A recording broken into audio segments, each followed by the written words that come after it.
అమ్మా తొలి పొద్దును గన్నావమ్మా అమ్మా ముద్దు బిడ్డను గన్నావమ్మా. కొనసాగిస్తాం బాబాసాహెబ్ అంబేద్కర్ ఆలోచన విధానం, కొనసాగిస్తాం బాబు జగజీవన్ గారి ఆలోచన విధానం. జోహార్ బాబాసాహెబ్ అంబేద్కర్, జోహార్ బాబు జగజీవన్ రామ్.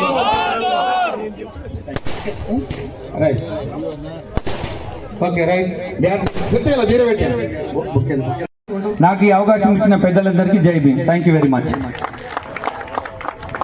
అన్నా. ధన్యవాదాలన్నా. స్వాతంత్ర ఉద్యమంలో తనదైన శైలిలో ఉద్యమించాడు. మాదిగలు పోరాటానికి సూచిక అన్నది జగ్జీవన్ రావు నుంచి మొదలుకొంటే ఈనాడు మందాకృష్ణ మాదిగ వరకు ఎందుకు అంటున్నామంటే తెలంగాణ ఉద్యమం జరుగుతుంది.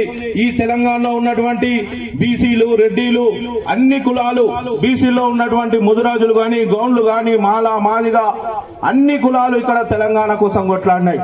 అట్లనే ఆంధ్ర కోసం అక్కడ కూడా గౌండ్ల, ముదిరాజులు, రెడ్డిలు అన్ని కులాలు అక్కడ ప్రత్యేక ఆంధ్ర కావాలని కోరినాయి.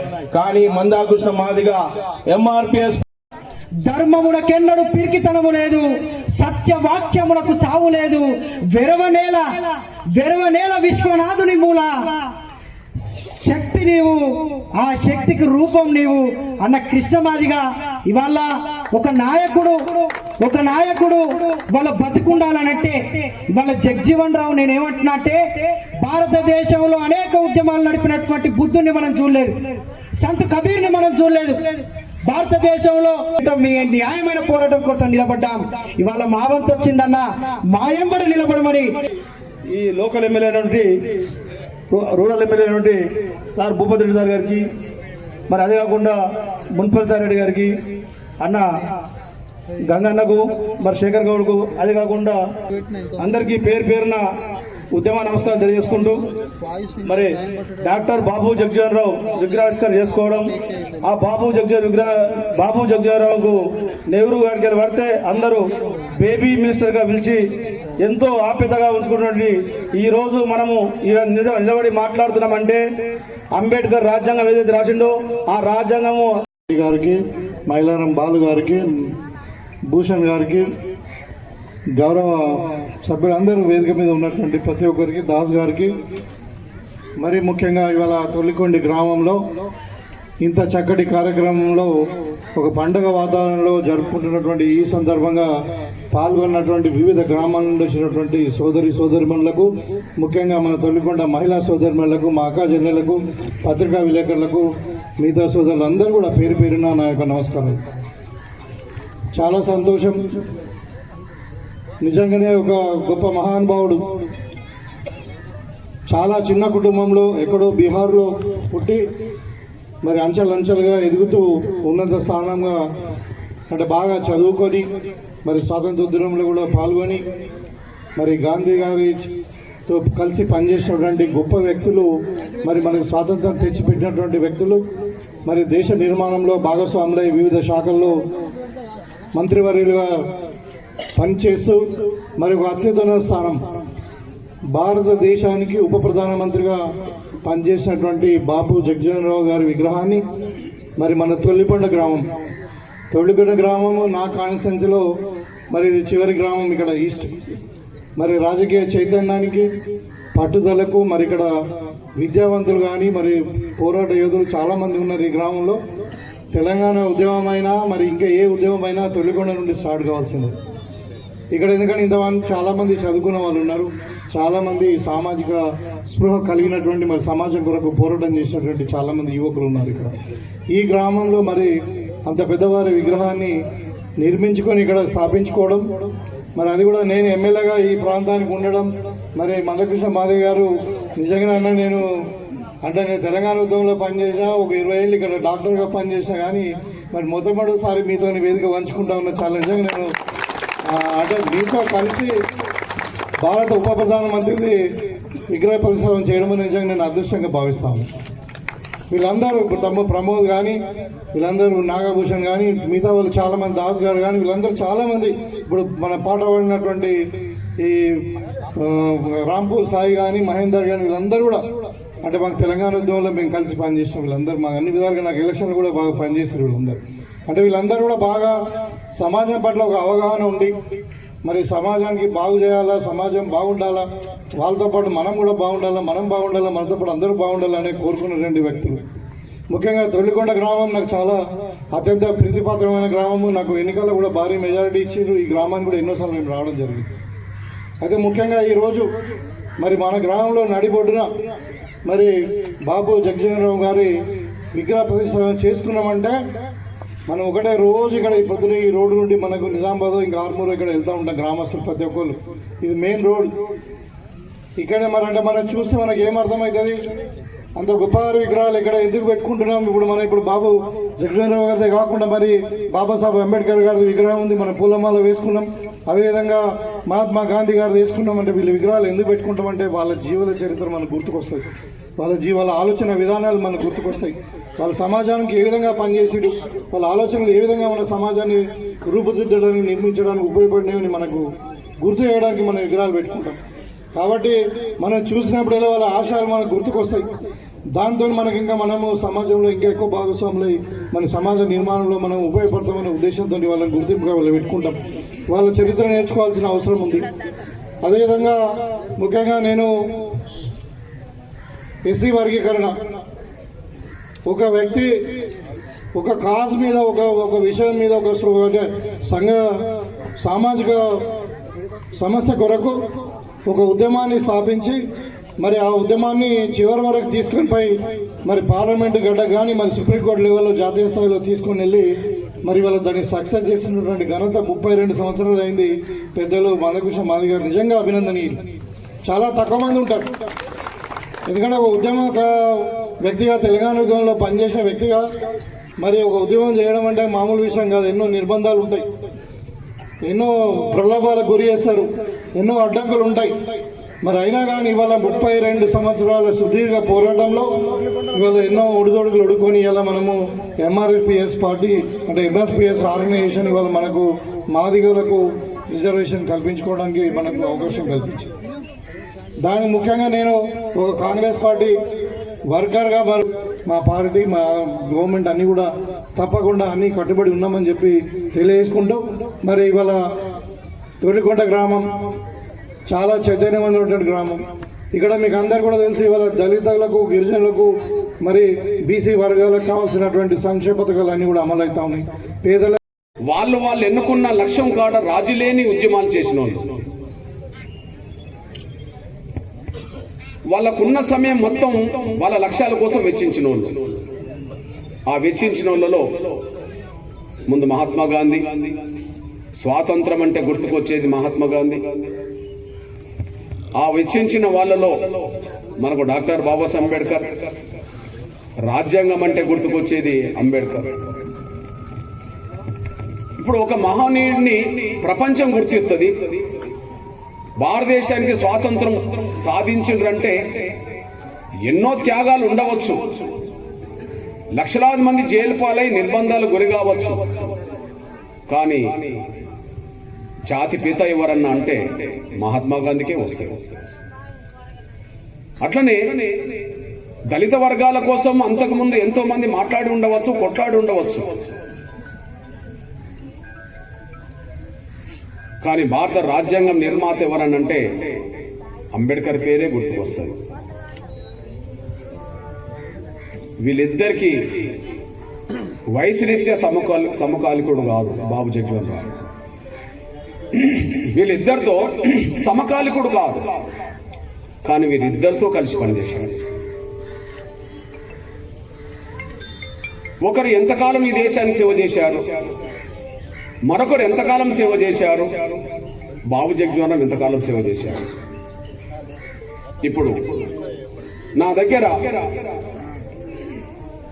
గాంధీ సమగ్ర జీవిత చరిత్రకు సంబంధించిన పుస్తకం ఉన్నది. మనకు తెలుసు గాంధీ మన గుజరాత్ రాష్ట్రంలో పుట్టాడు, ఇక్కడ ఎదిగాడు, పై చదువుల కోసం వెళ్ళాడు, లేదా అక్కడ లాయర్ వృత్తి చేశాడు, అక్కడ కొన్ని కార్యక్రమాలు చేశాడు, ఈ దేశానికి తర్వాత తిరిగి వచ్చాడు. అప్పటికి స్వాతంత్ర పోరాటం ముందుకు సాగుతున్న దశ. ఆ స్వాతంత్ర పోరాటానికి నాయకత్వం వహించింది ఎవరు అంటే కాంగ్రెస్. స్వాతంత్ర పోరాటానికి నాయకత్వం వహించింది కాంగ్రెస్. ప్లీజ్. స్వాతంత్ర పోరాటానికి నాయకత్వం వహించింది కాంగ్రెస్. దక్షిణాఫ్రికా నుంచి తిరిగి వచ్చిన మన గాంధీ గారు స్వాతంత్ర పోరాటంలో పాల్గొనాలని చెప్పి ఎందులో చేరాల్సి వచ్చింది? కాంగ్రెస్ లోనే చేరాల్సి వచ్చింది. తను కాంగ్రెస్ లో చేరింది 1919లో పంజాబ్ రాష్ట్రంలోని అమృత్సర్ లో జరిగిన కాంగ్రెస్ పార్టీ జాతీయ కమిటీ సమావేశంలో ఆయన పాల్గొని అప్పటి నుండే నేను కాంగ్రెస్ లో చేరిన వ్యక్తిగా నేను భావించుకుంటా అని చెప్పి ఆయన రాశాడు. అంటే స్వాతంత్ర పోరాటానికి నాయకత్వం వచ్చిన కాంగ్రెస్ లో గాంధీ చేరింది 1919లో. అక్కడి నుండి ఈ దేశ స్వాతంత్ర పోరాటానికి నాయకత్వం ఇచ్చే దశకు వచ్చాడు, సాధించి పెట్టాడు. ఇప్పుడు ఈ దేశం కోసం, స్వాతంత్రం కోసం పాటుపడ్డ చరిత్ర నుంచే ఆయనను చూసుకున్నాం కనుక 1919 నుంచి ఈ దేశానికి స్వాతంత్రం సాధించే సమయం 47, అంటే 28 సంవత్సరాలు. ఆయన మరొక సంవత్సరానికి చంపబడ్డాడు. చంపబడే సమయాన్ని కూడా దేశం కోసమే పాటుపడ్డ మహనీయుడిగానే మనం గుర్తించాలి. అంటే ఈ దేశానికి సుదీర్ఘ కాలం పాటు సేవ చేసిన మహనీయుడిగా 29 సంవత్సరాల పాటు పాటుపడ్డట్టుగా ఆ మహనీయుడి చరిత్ర కనిపిస్తుంది ఈ దేశం గురించి. ఇది నేను రాసింది కాదు కదా, ఆయన పుస్తకంలో ఉన్నదే నేను చెప్పాను. ఎవరి పాత్ర వాళ్ళకు ఉంటుందని చెప్పడం కోసం మాత్రమే. ఇక్కడ స్వాతంత్రం అంటే గుర్తుకొచ్చేది మహాత్మా గాంధీ. ఈ దేశం కోసం పాటుపడ్డది 29 సంవత్సరాలు. భారత రాజ్యాంగం అంటే గుర్తుకొచ్చేది అంబేద్కర్.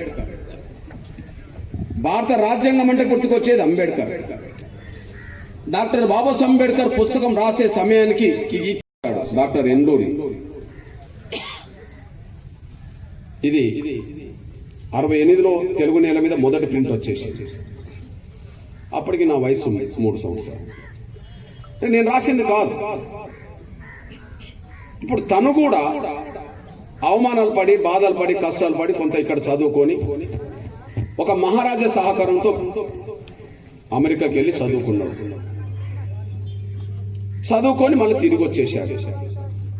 తిరిగి వచ్చి ఒక కండిషన్ మేరకు ఆ మహారాజా సహకరించాడు కనుక మళ్ళీ వచ్చి ఆ కండిషన్ మేరకు తన దగ్గర ఉద్యోగం కూడా చేశాడు. ఆ ఉద్యోగం చేస్తున్న సమయంలో కొంత అవమానాలు పడ్డాడు, బాధలు పడ్డాడు, కష్టాలు పడ్డాడు. ఇది నాకు ఇక్కడ సరిపోదు అని చెప్పి ఆయన బొంబాయికి వెళ్ళి ఒక లాయర్ వృత్తిలో బాగా స్థిరపడ్డాడు. గొప్పగా లాయర్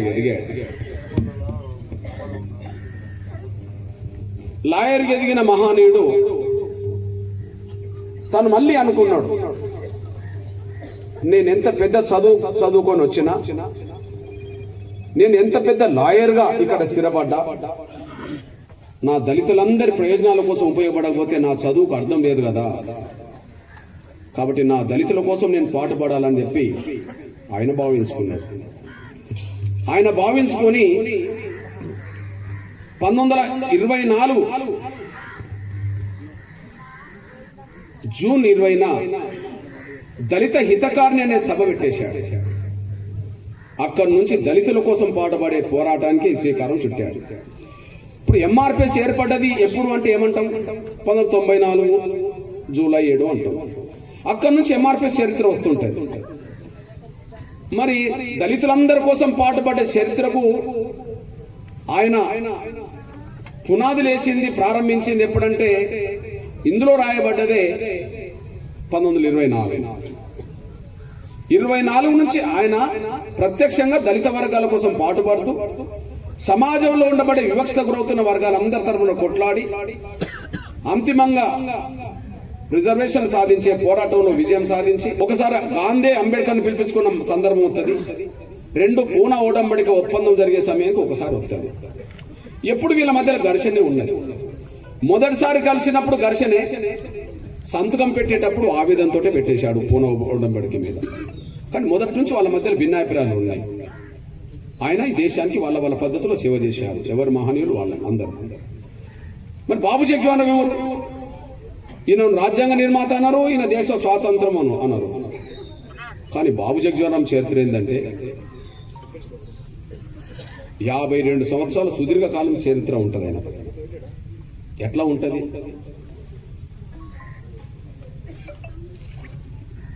వీళ్ళిద్దరిలో ఎవరు చిన్నోళ్ళు? గాంధీతో పోల్చుకుంటే అంబేద్కర్ 22 సంవత్సరాలు చిన్నోడు. అంబేద్కర్తో పోల్చుకుంటే బాబు జగ్జీవన్ రామ్ 17 సంవత్సరాలు చిన్నోడు. అంటే గాంధీ జగ్జీవన్ రామ్ మధ్యలో 39 సంవత్సరాల తేడా ఉంటుంది వయసు రీత్యా. మనందరూ తెలుసు 1969 అక్టోబర్ 2 గాంధీజీ జయంతి. మనందరూ తెలుసు ఏప్రిల్ 14 89 1991 అంబేద్కర్ ఉంటే ఆ 60 మందిలో జగ్జీవన్ రామ్ ఉంటాడు, అంబేద్కర్ ఉంటాడు. ఎస్సీ ఎస్టీ బీసీ మైనార్టీలకు ఏం కావాలనే విషయంలో సబ్ కమిటీ ఉంటే అందులో జగ్జీవన్ రామ్ ఉంటాడు, అంబేద్కర్ ఉంటాడు. కేంద్ర రాజ్యాంగ కమిటీ అనేది ఒకటి అదనంగా వేస్తే అందులో జగ్జీవన్ రామ్ ఉంటాడు, అంబేద్కర్ ఉంటాడు.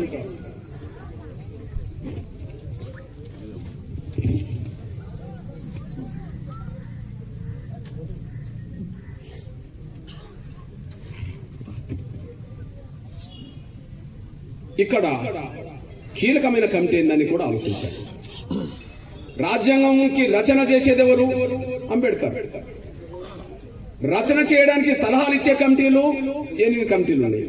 ఆ 8 అవసరమే, మనకు రిజర్వేషన్లు అవసరమే. బాబు జగ్జీవన్ రామ్ స్వాతంత్రం సాధించే కాడున్నాడు, రిజర్వేషన్ సాధించే కాడున్నాడు.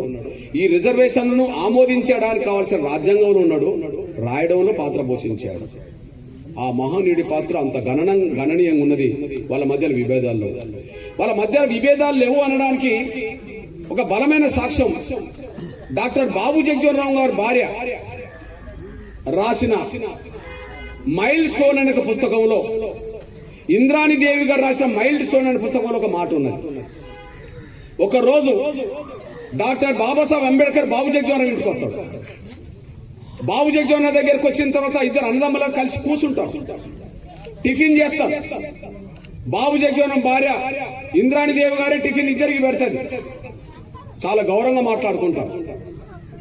అప్పుడు బాబు జగ్జీవన్ రామ్ అంబేద్కర్ ఒక మాట అడుగుతాడు, సోదరా, ఈ దేశంలో ఒక చిన్న వయసులో నువ్వు కేంద్ర మంత్రి కాగలిగావు, నిన్ను అభినందించడానికి వచ్చాను. కానీ మన దళిత వర్గాల సంఖ్య కేంద్ర మంత్రి వర్గాలు పెరగాలని అంటాడు. మన దళిత వర్గాల సంఖ్య కేంద్ర మంత్రి వర్గాలు పెరగాలని అంటాడు. ఇందులో కూడా ఉంటాయి. దళిత వర్గాల ప్రాతినిధ్యం కేంద్ర మంత్రులు పెరగాలని చెప్పి బాబు జగ్జీవన్ రామ్ కాంగ్రెస్ లో ఒత్తిడి పెట్టినట్టుగా ఉంటుంది. ఆ సమయానికి ఒక మాట అంటాడు, మీరు గాంధీతో మాట్లాడండి, డిసైడ్ చేయాల్సింది గాంధీ. దళిత వర్గాల ప్రాతినిధ్యం పెరిగేటట్టుగా మీరు మాట్లాడండి, వీలైతే నా సేవలను కూడా కేంద్ర మంత్రివర్గాలు ఉపయోగించుకునే విధంగా నన్ను కేంద్ర మంత్రివర్గాలు చేయమని చెప్పుకోరండి అని అడుగుతాడు. ఇది అన్నదమ్ముల మధ్యలో అనుబంధానికి సంబంధించిన విషయం. దళిత వర్గాల ప్రాతినిధ్యం పెరగాలి కేంద్ర మంత్రివర్గంలో, దానికి బాబు జగ్జీవన్ కట్టుబడి ఉన్నాడు. కానీ బాబు జగ్జీవన్ అంబేద్కర్ ఏమడిగిండు, కేంద్ర మంత్రివర్గంలో నాలంటి వాళ్ళని తీసుకోవడానికి కూడా నువ్వు సిఫార్సు చేయమని మాట్లాడిండు. బాబు జగ్జీవన్ రామ్ చిన్న వయసులో టెన్షన్ పడతాడు. అప్పుడు ఇంద్రాణి దేవి రాసిన దాంట్లో ఉంటుంది. ఎందుకు టెన్షన్ పడతాడు? నేను ఇంతకుముందే చెప్పాను కదా, నిరంతరం గాంధీతో అంబేద్కర్కి విభేదాలే ఉన్నాయి. గాంధీని ఈయన విమర్శించాడు, అంబేద్కర్ మధ్యలో గాంధీ మధ్య విభేదాలు ఉన్నాయి. అవి రహస్యమేం కాదు, బహిరంగానే ఉన్నాయి. అట్లాంటప్పుడు సోదరా, నాలాంటి వ్యక్తిని కూడా కేంద్ర మంత్రివర్గంలో తీసుకోమని చెప్పి ఒకసారి మాట్లాడమని అంటే నిజంగా టెన్షన్ పడతాడు కదా చిన్న వయసు. అప్పుడు వెంటనే అంబేద్కర్ ఉన్నప్పుడే బాబు జగజీవన్ రామ్ గారు వల్లభాయ్ పటేల్ ఫోన్ చేస్తాడు. సార్, మా సోదరుడైన అంబేద్కర్ మా ఇంటికి వచ్చాడు, నన్ను అభినందించాడు, కానీ ఒక 2 ప్రస్తావన తీసుకొచ్చాడు. కేంద్ర మంత్రివర్గంలో దళితుల ప్రాతినిధ్యం పెరిగేటట్టుగా కోరమని అంటున్నాడు. నేను అంతకుముందు కూడా కోరాను, కానీ ఇంకొక విషయం ఏంటంటే తనను మంత్రివర్గంలో సిఫార్సు చేయమని చెప్పి నన్ను కోరాడు. నేనేం చేయాలి? గాంధీకి అంబేద్కర్ కోపం పడకపోయాను. గాంధీ సిఫార్సు లేకుండా నెహ్రూ తీసుకునే అవకాశం లేదు. ఇట్లాంటప్పుడు నన్ను ఏం చేయమంటావో, నువ్వు సలహా ఇస్తావా అని అడుగుతాడు పెద్ద. కానీ వల్లభాయ్ పటేల్ తప్పుకుంటాడు. మీరు అంబేద్కర్ను చేర్చుకోవాలని మనసులు ఉంటే నువ్వు గాంధీతో మాట్లాడు, వద్దనుకుంటే నువ్వు వదిలిపెట్టు, అట్లా నా సలహా నేను ఇవ్వను అని అంటాడు. అంటే ఏం మాట్లాడినా నాకెందుకు అని చెప్పి ఆయన అనుకున్నాడేమో కానీ ఆయనకి ఎలాంటి సలహా ఇవ్వడు. అయినప్పటికీ నా సోదరుడు గొప్ప మేధావి, దేశంలో దళిత వర్గాల కోసం పాటుపడ్డ మహనీయుడు, అట్లాంటి మహనీయుడు కేంద్ర మంత్రులు కూడా నాతో పాటు ఉంటే ఈ దేశంలో దళితులకు పీడితులకు మరింత సేవ చేయవచ్చు కదా అని చెప్పి బాబు జగజీవన్ రామ్ గాంధీకి ఉత్తరం రాస్తాడు. ఆ ఉత్తరం ఏమిటంటే, అయ్యా, గతంలో ఎన్ని విభేదాలు ఉన్నప్పటికీ ఇప్పుడు నీ మీద విభేదాలతో ఆయన లేడు, నిన్ను విభేదించడానికి గొడవ పడడానికి ఆయన లేడు, అన్ని మీ మధ్యలో జరిగిన అన్ని సమసిపోవాలని నేను కోరుకుంటుండు. అక్కడ అట్లాంటి దళిత మహానీయుని కేంద్ర మంత్రులు చేర్చుకోమని చెప్పి నెహ్రూకు మీరు సిఫార్సు చేయాలని చెప్పి బాబు జగజీవన్ రాస్తే, బాబు జగజీవన్ రాసిన లేఖ మేరకే గాంధీ నెహ్రూకు చెప్తాడు. ఆ నెహ్రూ గాంధీ బతుకున్న సమయంలోనే అంబేద్కర్ ను కేంద్ర మంత్రులకు తీసుకుంటాడు. అదే కేంద్ర న్యాయశాఖ మంత్రిగా. జీవితాంతం గాంధీతో ఘర్షణ పడ్డ అంబేద్కర్ గాంధీ బతికినప్పుడే కేంద్ర మంత్రి కాగలిగాడు. మరి ఎవరు సాయం చేస్తారు? బయట వాళ్ళు ఎవరు సాయం చేస్తారు? వల్లభాయ్ పటేల్ లాంటి మా పెద్ద మనిషే తప్పుకున్నాడు కదా. ఈయన చిన్న వయసు కదా. అంబేద్కర్ రావద్దని ఈయన మనసులో ఉంటే నేను సిఫార్సు చేయడు కదా. గాంధీ ఏమనుకున్నా పర్లే, మీ మధ్యలో విభేదాలు గతం ఉన్నాయి కానీ ఇప్పుడు విభేదాలు ఉండవు అని చెప్పి ఆయన అనుకుంటుండు. కాబట్టి ఆయన తీసుకోవడం వల్ల దేశానికి సేవ చేసే వాళ్ళం అవుతాం, దళితుల ప్రాతినిధ్యం పెంచిన వాళ్ళం అవుతాం. మీరు సిఫార్సు చేయమంటే బాబు జగజీవన్ రామ్ మీద ప్రేమ ఉన్నది, అభిమానం ఉన్నది, వ్యక్తిగతమైన ఘర్షణలు కోరుకున్న వాళ్ళు కాదు కాబట్టి సిద్ధాంతం పోవడం జరిగింది. ఇప్పుడేమో ఒకరినొకరు విమర్శించుకుంటే వాళ్ళు మాట్లాడుకోరు ఇక అంతే. కానీ అప్పుడు ఇవన్నీ విమర్శించుకున్నా కూడా సైద్ధాంతిక విమర్శలే ఉంటాయి, తర్వాత వాళ్ళు కలిసి పనిచేసినట్టుగా ఉంటుంది. కాబట్టి నేను గాంధీ ఉన్న కాలంలోనే అంబేద్కర్ కేంద్ర మంత్రి కాగలిగాడు. కేంద్ర మంత్రి కాగలగడానికి కారణం బాబు జగజీవన్ రామ్ సాయం చేశాడు. ఇది కీలకమైన చర్చ. అంటే వాళ్ళ అన్నదమ్ముల్లాగా కలిసి పనిచేసిండు అనడానికి, ఒకరినొకరు కోఆపరేట్ చేసిండు అనడానికి ఇది బలమైన సాక్ష్యం అనేసి కూడా మీరు మర్చిపోవచ్చు. ఒకరి మీద ఒకరు బాధ్యత పెడితే ఎట్లా నెరవేర్తారో ఒక సాక్ష్యం చెప్తున్నాను నేను. 1950లో రాజ్యాంగంలో రిజర్వేషన్ పొందుపరచాలనుకుంటున్న సమయంలో మేము ఒప్పుకోమని చెప్పి కొంతమంది పార్లమెంట్లో రాజ్యాంగ సభలో అడ్డం పడుతుంటే, ఆయన రాజ్యాంగ నిర్ణయ సభలో లేని సమయంలో నేను ఇద్దరికి మిత్రులుగానే పనిచేశా. ఈయన నా మిత్రుడు సోదరుడుగానే ఉంటాడు, ఆయన నా మిత్రుడు సోదరుడు ఉంటాడు. ఒక ఆయన అమలు చేస్తున్నాడు, ఒక ఆయన ఇంకా అమలు కాలేదు. ఆ విషయాన్ని కూడా ఆయన నోటీసులో పెట్టే ప్రయత్నం చేస్తున్నాను. ఇంకోసారి గట్టిగా చేస్తాను. ఇంకొక విషయం గుర్తు చేస్తున్నాను నేను. కాంగ్రెస్ మేనిఫెస్టోకి సంబంధించిన అంశమే చెప్తున్నాను నేను. ఉదాహరణకు కోనేరు రంగారావు సిఫార్సులను అమలు చేస్తామని ఉంటుంది అన్న. కోనేరు రంగారావు కమిషన్ సిఫార్సులు అంటే ప్రభుత్వం మిగులు భూములను దళితులకు పంచుతామనేది అర్థం. ఇంతవరకు పంచలేదు. అదే సమయంలో గత ప్రభుత్వం కేసీఆర్ ఎస్సీ ఎస్టీల అసెంట్ భూములను గుంజుకున్నది. పల్లె ప్రకృతి వనాల పేరుతో, శ్మశాన వాటికల పేరుతో, కలెక్టర్ కార్యాలయాల పేరుతో, ఆ పేరుతో ఈ పేరుతో ఎస్సీ ఎస్టీల అసెంట్ భూములన్నీ గుంజుకున్నది. ఆ గుంజుకున్న కేసీఆర్ గుంజుకున్న భూముల్ని తిరిగి మళ్ళీ ఇప్పిస్తామని చెప్పి అందులో ఉన్నది. ఇంతవరకు 1 ఎకరం కూడా ఇవ్వలేదు. బీసీలకు 42% అని ఉంటుంది. ఇంతవరకు చట్టబద్ధంగా అమలు కాదు. ఇట్లాంటి 3 విషయాలు కాదు, ఏరి కోరి ఒక 30 విషయాలు డిసైడ్ చేస్తాం. ఆ తర్వాత ప్రజలకు వస్తాం. ప్రజలకు రావడానికంటే ముందు ముఖ్యమంత్రికి విజ్ఞప్తి చేస్తాం, తొందరగా పరిష్కరించమని. ఒకవేళ పరిష్కరించకపోతే అది ఉద్యమంగా మారుతుంది.